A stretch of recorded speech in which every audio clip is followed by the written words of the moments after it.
Hey guys, Ramsey here. Welcome to another video. Today I've got a final first impression on Spirit of Dubai, the last fragrance in the sample set. And to be honest, I'm sad to see it go.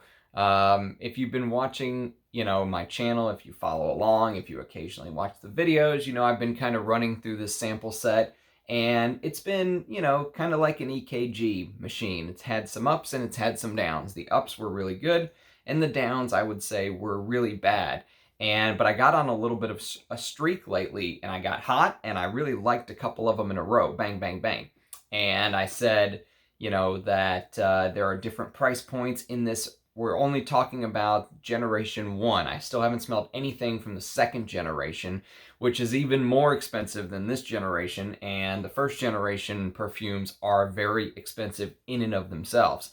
The cheapest ones are $425 for 100 ml. The final fragrance is called Bahar. There's Bakhar.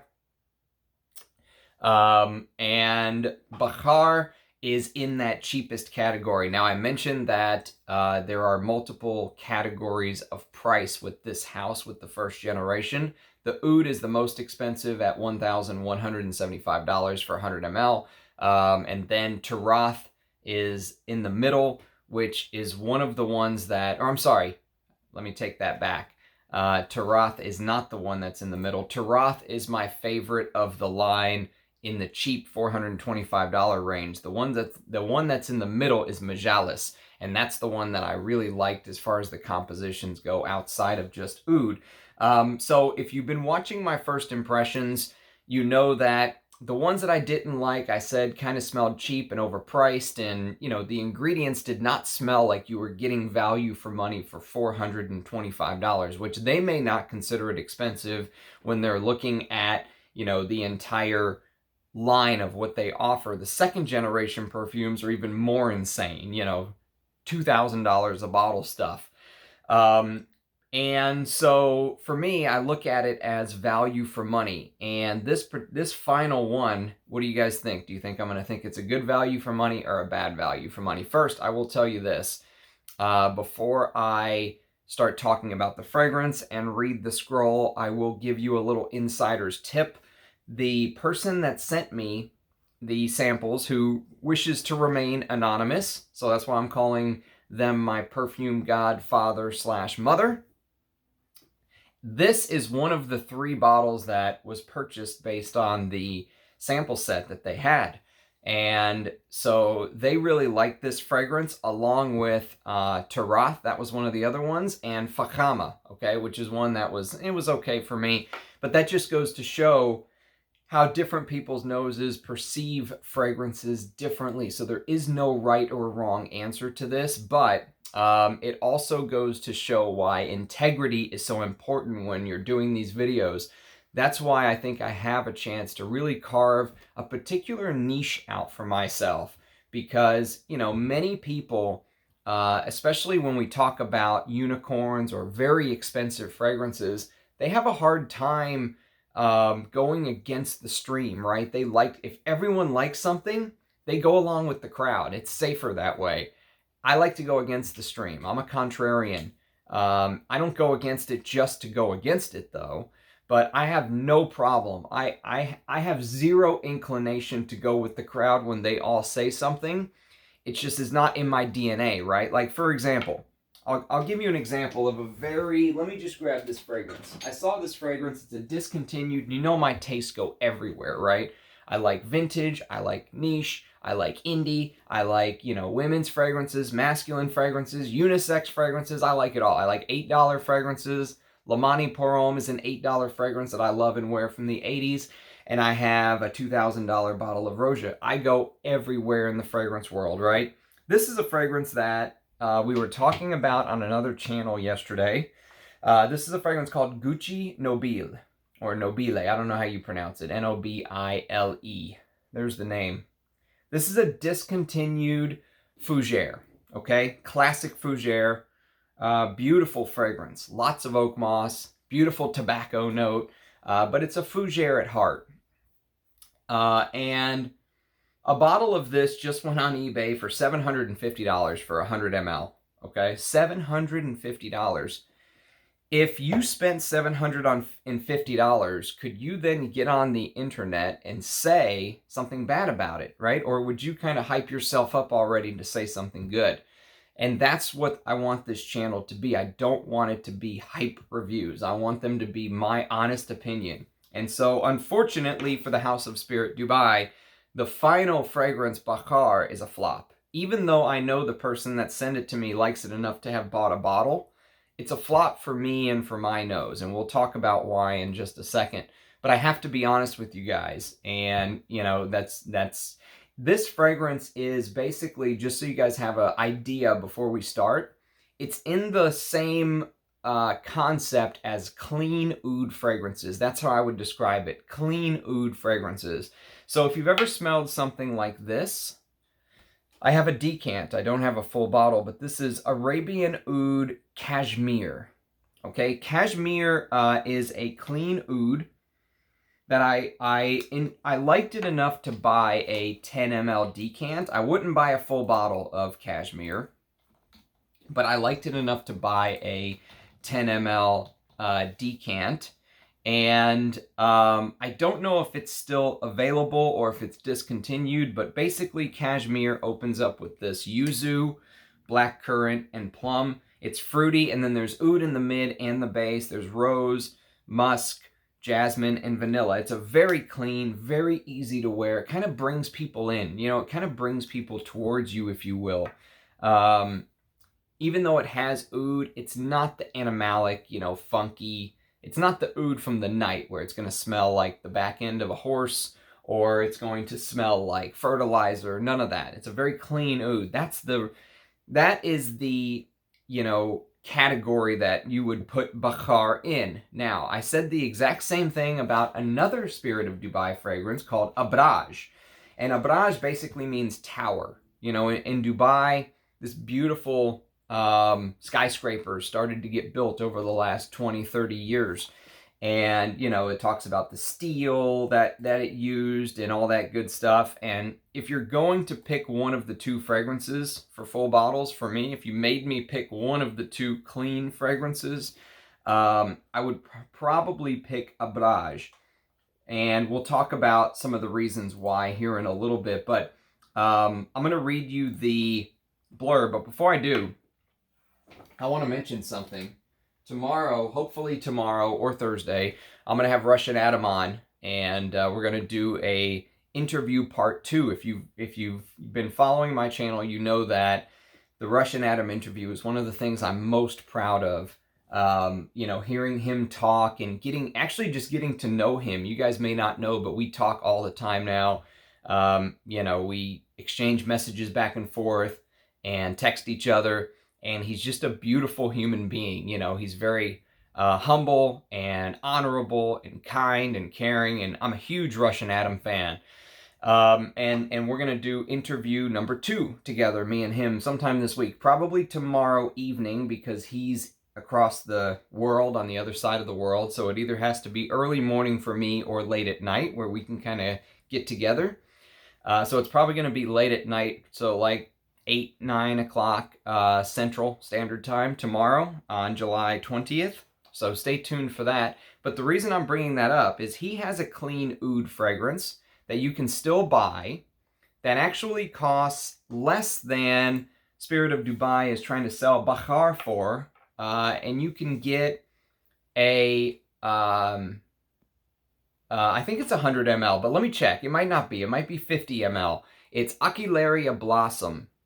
And if you go watch that Russian Adam interview, you will know that Aquilaria Blossom, the idea, that's really good. If I was going to buy a clean oud, this is what I would buy. I would buy Aquilaria Blossom over Bakhar and over Cashmere. I haven't done a review on Aquilaria Blossom yet on my channel, but I will. It's very hard to wear those, you know, because it just comes in that little thing you got to dump a little bit on, or so. But I'll try to do a full review, or at least give you my thoughts on Aquilaria Blossom while you can still buy it off of his website. But it looks like here's the I'm just pulling his website up now. So with Ocularia Blossom, you get 30 mils for $250. I would rather have 30 mils of Ocularia Blossom than 100 mils of Bakhar, by far. Ocularia Blossom has this very natural ambergris in the opening. And the idea is it's supposed to smell like, you know, a blossom of a oud tree.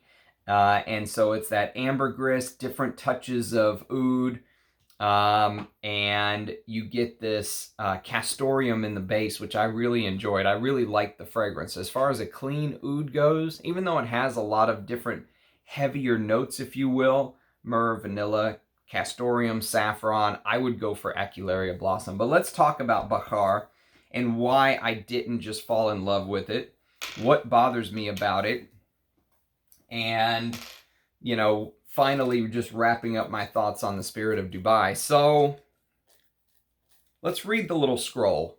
Sometimes the translations don't necessarily go from Arabic to English very well. So sometimes these little scrolls sound a little off, a little strange. They need to work on their translation. But there's the scroll for Bakhar. I like the idea. This is a cool idea. It says, "We traversed the width of the desert, and I caught her scent. In the air, I breathed. I inhaled her sweet perfume as a soft, cool breeze caressed my warm skin. It soothed me and whispered the word Dubai Bakhar. It was the breeze of the sea that lay beyond. I looked into her eyes and saw them awaken to wonder and possibility. They dreamed of cities and civilization, islands in themselves, majesty, and together we made our way to the sea. The deep notes of vanilla, amber, rose, and jasmine mirror the depths of the seas, while the lighter notes of lime, lemon, marine, and aquatic notes are reminiscent of its cool breeze. This aquatic woody scent awakens you to wonder and possibility." So this is one of the ones that I could not get to spray, and I had to beat the heck out of it basically to get it to spray, and the sprayer is kind of wonky. Hardly any comes out, but I'm going to try to spray some more on my hand here real quick so I can talk a little bit about the opening again. So let's do the note listing. And you know, Spirit of Dubai fragrances are like Roja Dove fragrances. They have a huge note listing. But you don't always get everything that's listed. And part of me feels like they're doing that to try to almost impress you. You know, like, wow, look how many notes there are. And yes, there are a lot of notes, but you don't always get everything that's listed, like I said. So, let me pull up the note tree here. Okay, so this is straight from the Spirit of Dubai website. So the top notes are lemon, bitter orange, plum, aquatic notes, coconut, violet leaf absolute, which I actually have in one of my little material set, and that's what we're going to talk about tomorrow at the Russian Adam interview, is we're going to go through these materials and kind of get his thoughts on it. I think it'll be an amazing video for a frag head. You know, not many people are going to go on YouTube and talk about what they think Violet Absolute smells like, what they think this particular oud smells like, what they think, you know, Vanilla Absolute smells like, what they think Tonka Bean smells like. You're not going to get that from a perfumer very often. You know, I don't think I've ever seen a YouTube video like that.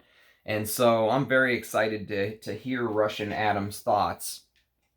But Violet Leaf Absolute is one of the ingredients that he actually sent me. Spicy notes, ozonic notes, lime, marine notes, apple, pineapple, blackcurrant, strawberry, raspberry, cherry, mandarin, green notes, bergamot, clary sage, grapefruit, cardamom, and ginger. That's just the top. Middle: rose, jasmine, saffron, cedarwood, cashmere, sandal, vanilla berries, iris, fir, not iris fir, but iris, fir, lotus flower, cyclamen, amber. So that's the middle. Here's the base: amber, sandalwood, vanilla, musk, patchouli, precious woods, which sounds like some sort of synthetic material, immortelle, oud, and vetiver. I probably get 5 notes. Honestly, that's it. I don't get a lot of notes. But what I do get from the very beginning, it's a little bit floral. Actually, at the very first spray, I said, you know, this smells like something that like I would smell on my Arabic aunts, you know, because I still have family who lives in the Middle East. Initially, at the very first second when I sprayed it, I thought, oh, that floralness smells like something you would expect an Arabic woman to be wearing. But then it instantly goes into this cheap-smelling synthetic oud. I'm sorry, there's no other way for me to put it. It smells like, you know how if you go back on my earlier videos and you watch some of the early impressions I did on some of the other Spirit of Dubai fragrances that are in that $425 range. So I initially did oud, and then I did some of the other ones. But some of the fragrances that I ended up talking about, like Rimal, for example, or like Fahama, or even Maidan, which is the leather one, which I thought I would love. And I didn't. It's good, but I would wear it, but it's not my favorite. I said that it felt like the oud took a step down, you know, from the oud fragrance. The reason I started with the real oud of Spirit of Dubai is I wanted to know what kind of oud I was going to smell in the compositions. The problem is the oud they use in the real oud that just, you know, highlights the oud itself, and that's the composition, or it's supposed to highlight what the oud note smells like, and they did a very good job on that one. That's one of their best. It's not the same oud you get in other compositions. They cheaped out. On the $425 one, on a lot of the $425 versions, the oud doesn't smell as high quality. And if you go watch my first impression of Majalis, the one that's in the middle, I instantly said, this one smells higher quality. I didn't know it was a higher price as well. So I think that they use different quality ouds for different compositions at different price ranges. This feels like the cheapest oud of all of them, unfortunately. In fact, I'm going to make an insane claim here. I've said before, if you like Dior's leather oud, okay, which came out over a decade ago, and is now very hard to find because it's discontinued / only available at their Paris stores, right? The Oud in One Man Show Oud Edition, which is a fragrance that I bought for under $20 for 100 mils. Under $20, okay, for 100 mils. Smells very similar to the Oud composition you're going to get in Dior's leather oud, which is hundreds for that fragrance, depending on how big of a bottle you get. But even I think 100, I think it only is 100 mil, I don't know, but it's hundreds. You know, retail it might even be 400 now, something crazy, I don't know. This $20 fragrance oud smells better than the oud you get in Bakhar, in my opinion, okay? That's just my opinion. But again, I have to be honest, and the oud in Bakhar smells very cheap, and it's there from the beginning in a way that bothers me. At least when I first started to wear it today, it bothered me. Now I've done a couple sprays on both hands because I wanted to recreate that opening, and again, I have to be honest. As I've kind of worn it a little bit, it has subsided the way that it's bothered me, but even Cashmere, I think, is a better fragrance than Bakhar. I get more enjoyment out of wearing Cashmere by Arabian Oud, which is cheaper than Bakhar, by the way, than I do this high quality, or supposedly high quality Spirit of Dubai fragrance. So I understand what they're trying to do. They're trying to recreate this cool breeze coming off the ocean, because of course there is ocean in Dubai. They're trying to create this cool breeze coming off the ocean, and this is supposed to be their ozonic aquatic scent, okay? For this kind of money, the ozonic notes, the quote-unquote aquatic notes, should be real ambergris. That's what it should be. They should have used real ambergris. That should have been the ozonic quality in the same way that real ambergris was used in Ombre Supreme by Les Indemodables. This and Atlantic Ambergris by Abraj Ladore are two of the best ambergris compositions I've ever smelled in my life. You know, as far as real ambergris goes. I'm not claiming to be a real ambergris expert, but what I will say is the ozonic, even the ozonic notes they're trying to use feel synthetic. They feel cheap and synthetic to my nose. And then the worst part of all, okay, as if everything I was saying wasn't bad enough, the worst part of all is that cherry undertone, which there's a reason there's a lot of fragrances that don't use cherry, because it's a very hard note to get right. You know, if you do it wrong, you're going to get this cherry cough syrup vibe, okay? And you get that here. You get this cherry, sweet, you know, syrupy Robitussin thing underneath. So you get a little bit of their oud, which smells the worst quality of all. Even if they use real oud, I don't know, okay? They might be using real oud. This might be super high quality. To my nose, it just doesn't smell that way. And then on top of it, you mix in this fruity plum. So the fruity notes are plum, apple, pineapple, blackcurrant, strawberry, raspberry, cherry. 7 fruity notes. But it's that cherry that gets me. The cherry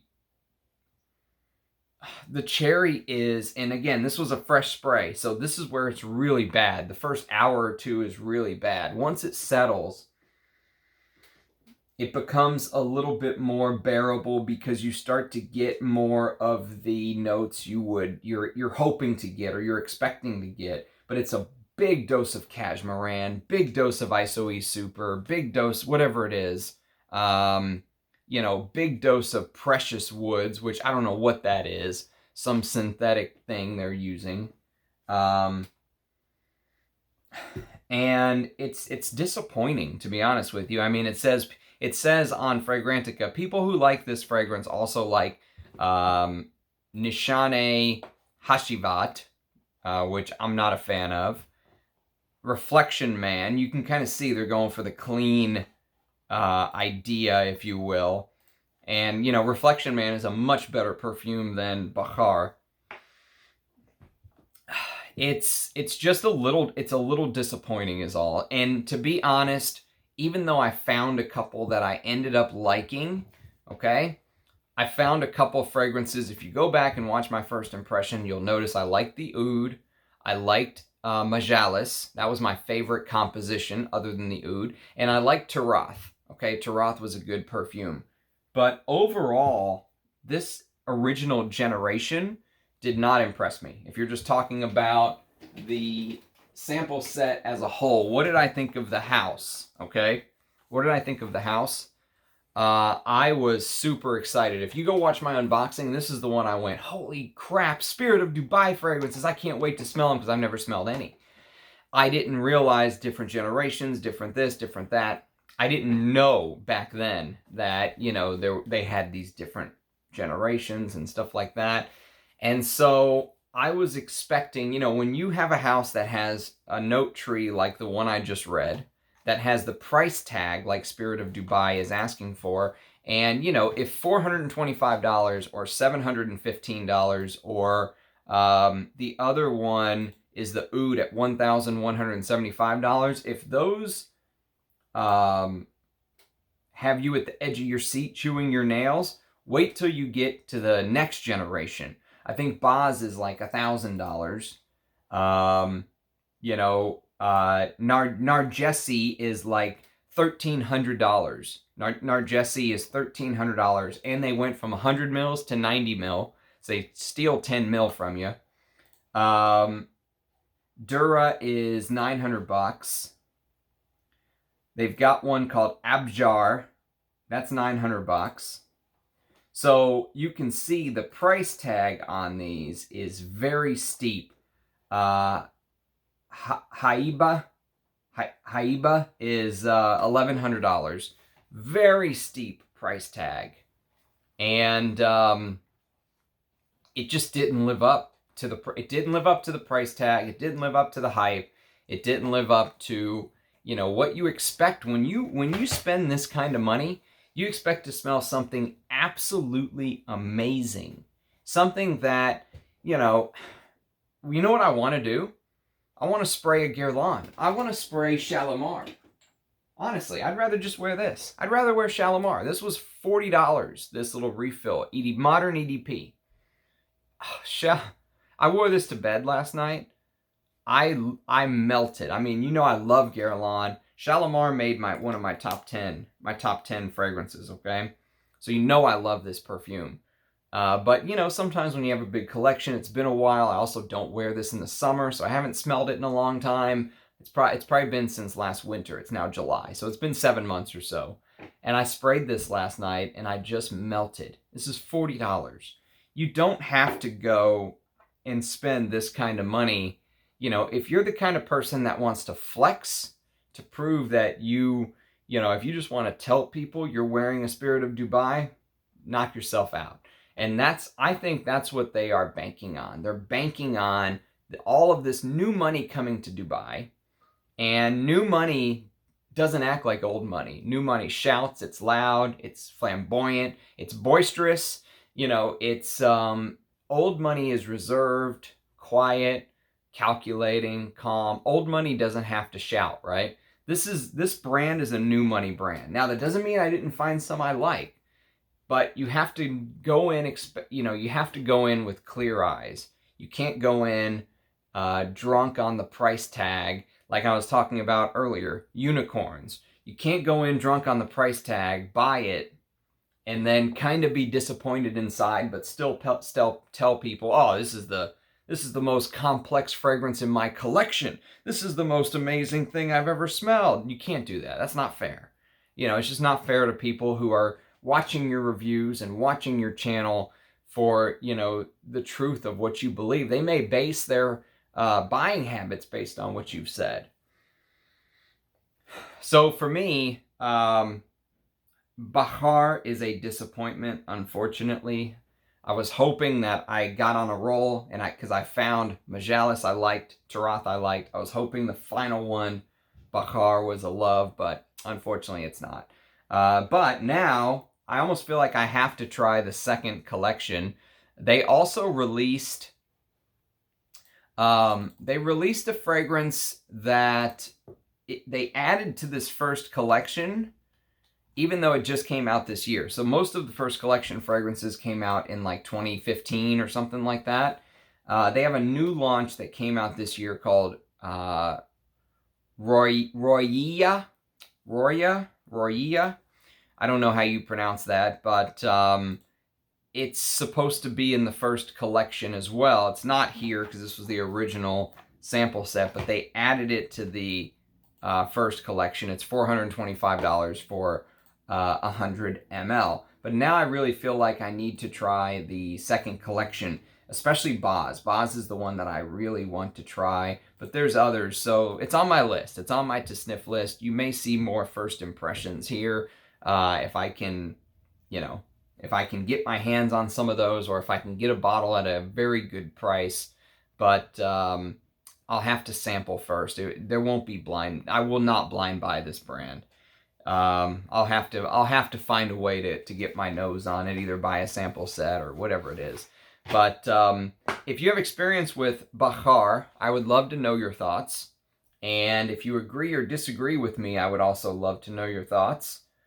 If you have, experience with Spirit of Dubai, if you feel the same way as I do, leave your thoughts in the comments. Or if you feel different, leave your thoughts in the comments. And so it kind of brings a close to this little chapter of Channel Ramsey. The Spirit of Dubai sample set is in the books. It is no more. I've put up all the videos now after this one. And so I'm kind of sad to see them go, but in a way I'm not. I'm kind of glad that I'm done with it. I can say I did it. I know which ones I like. If I ever see a bottle of Majalis or something like that at a good price, I'll grab it. Also the regular oud. But most of these are disappointing, to be honest with you. They just are. They're not what you would expect from such a high price tag, and they're taking advantage of new money moving to Dubai. You know, if you've just made $12 million on Bitcoin and you move to Dubai, you're ready to throw some money around. What's 425 bucks for 100 ml? What's 1,000 bucks for 100 ml, right? Those are the people that I feel like this brand is targeting. The ones that buy multi-million-dollar apartments in Dubai and stuff like that. You know, it's a different price tag. It's a different thought process, and I haven't seen many people doing reviews on these. When I put up a first impression on these, it gets very little views compared to the other videos I upload as well. But I've said this before, I've said it again, I'm not doing this channel to become famous. I'm not doing it for monetary gain. You know, I even though I monetized my channel because I realized that YouTube was going to put videos, or they were going to put advertising up on the videos anyways. In fact, only like churches and certain religious organizations are now exempt from that. So I figured, well, if I'm going to make an extra, whatever, couple bucks a month, might as well go to my pocket than YouTube. But I'm not doing this as a business, you know? And so because of that, I upload what I want to upload and when I want to upload and what I want to talk about. And if something doesn't get likes, I don't necessarily change my, you know, strategy based on the crowd. Like I said, I don't go with the stream. I kind of play my own fiddle. I play my own game. And if I want to upload stuff, even if it doesn't get lots of views, I'm uploading it. That's it. This is what I'm gonna talk about. If people want to watch it, great. If not, no big deal. We'll catch the next one or whatever it is. But I hope you got something out of this. I hope you learned something about the brand, and I hope you understand I was not being harsh on them just for the sake of being harsh. I truly believe this is disappointing. Bahar is disappointing. It just is. It just is. I mean, you know, if this is one of those that if you said it was in a Armaf, if you stuck this in one of those gaudy Armaf bottles and put it on eBay for 30 bucks and named it something crazy that no one in the West knows about, you know, just give it some crazy Arabic name and stick it up there for 30 bucks, no one would care. No one would rush out to buy this. It's only because it's $425 and it's the spirit of Dubai do people care. So anyways, that's my thoughts. I always appreciate the feedback, the love you guys show me, the connection that I have with each and every one of my subscribers. I feel is, you know, even though I don't know every single one of you by name, I feel like I know so many of you from the comments over the, you know, 7 months I've been doing this now. The feedback, the well wishes, the encouragement, you know, this community is just absolutely amazing. And I'm so happy and glad to be a part of it. And I hope you guys will try to join the Russian Adam interview tomorrow. I'm going to try to maybe do it as like a live stream so you guys can interact and ask questions too. But we'll see how that plays out. And then the other big news, which at the end of this video, I probably should have shared it at the beginning, but Liz Moore Papillon agreed to do an interview with me. I don't know when. Could be in a week, could be in 7 months, but I'm just saying that is a big honor and a blessing. You know, I already said having Russian Adam on is the best thing. To have another perfumer of, you know, his caliber like Liz Moore on is just absolutely amazing and stunning. And I feel very blessed to be in that position, to be able to talk to people so important and so influential in the fragrance world. So anyways, you've listened to me ramble enough. I appreciate you watching, and likes, subscriptions, comments always help, but I care more about interacting with you guys than I do the YouTube algorithm. So, you know, I won't ask you to leave a like and a comment and a subscription, but if you could, you know, it would help the channel. But if you don't feel like it, that's okay too. Because again, this is a passion and and it is a hobby, but it's more a passion for me. So thanks for watching, everybody. I really greatly appreciate it. And hopefully I will see you tomorrow with the Russian Adam interview. Cheers, guys. Bye now.